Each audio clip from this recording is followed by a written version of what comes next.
दोस्तों, आप सबका हमारे कल्याण पथ चैनल में बहुत बहुत स्वागत है। आज हम एक बहुत सुंदर सी अच्छी सी कहानी लेकर आए हैं, त्रुटियों पर विजय। सब्जेक्ट है त्रुटियों पर विजय। दोस्तों, आप लोगों से अनुरोध है कि कहानी सुनने के बाद इस हमारे चैनल को, कल्याण पथ चैनल को सब्सक्राइब कर दीजिएगा और कहानी अच्छी लगे तो अपने यारों मित्रों दोस्तों में शेयर भी कीजिएगा। कहानी कैसी लगी कमेंट भी कीजिएगा। कहानी इस तरह से है। अपनी बहन इलाइजा के साथ एक किशोर बालक घूमने निकला। रास्ते में एक किसान की लड़की मिली। वह सिर पर अमरूदों का टोकरा रखे हुए उन्हें बेचने बाजार जा रही थी। इलाइजा ने भूल से टक्कर मार दी, जिससे सब अमरूद वहीं गिरकर गंदे हो गए। कुछ फूट गए, कुछ कीचड़ में सन गए।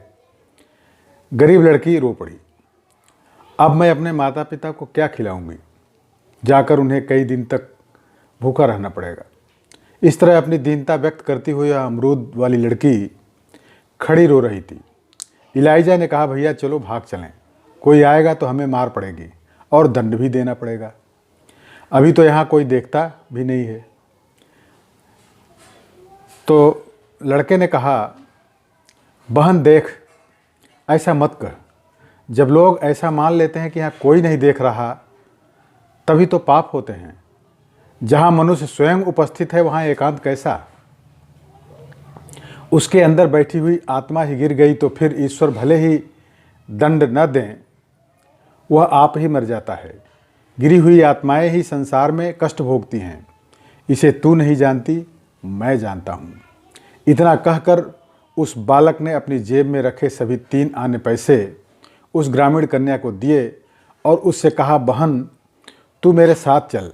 हमने गलती की है तो उसका दंड भी हमें सहर्ष स्वीकार करना चाहिए।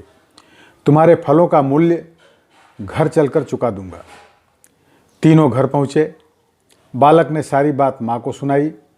माँ ने एक तमाचा इलाइजा को जड़ा, दूसरा उस लड़के को, और गुस्से से बोली, तुम लोग नाहक घूमने क्यों गए? घर खर्च के लिए पैसे नहीं, अब यह दंड कौन भुगते?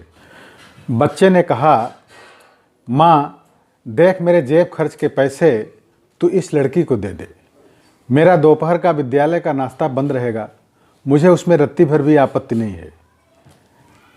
अपनी गलती के लिए प्रायश्चित भी तो मुझे ही करना चाहिए। माँ ने उसके 1.5 महीने के जेब खर्च के पैसे उस लड़की को दे दिए। लड़की प्रसन्न होकर घर चली गई। 1.5 महीने तक विद्यालय में उस लड़के को कुछ भी नाश्ता नहीं मिला। इसमें उसने जरा भी अप्रसन्नता प्रकट नहीं की। अपनी मानसिक त्रुटियों पर इतनी गंभीरता से विजय पाने वाला यही बालक आगे चलकर विश्व विजेता नेपोलियन बोनापार्ट के नाम से विश्व विख्यात हुआ। तो दोस्तों, इस कहानी से हमें शिक्षा मिलती है कि किसी भी दीनहीन, निर्बल, असहाय गरीबों को बेवजह बिना काम सताना, परेशान करना नहीं चाहिए। उनकी दुर्बलता का फ़ायदा नहीं उठाना चाहिए। साथ ही अपने किए हुए का प्रायश्चित भी स्वयं को ही अपनी गलती की सज़ा मानकर स्वीकार करना चाहिए, जैसे कि नेपोलियन बोनापार्ट ने अपने बचपन में किया था। दोस्तों, आप लोगों को कहानी कैसी लगी कमेंट करके अवश्य बताइएगा। बहुत बहुत धन्यवाद।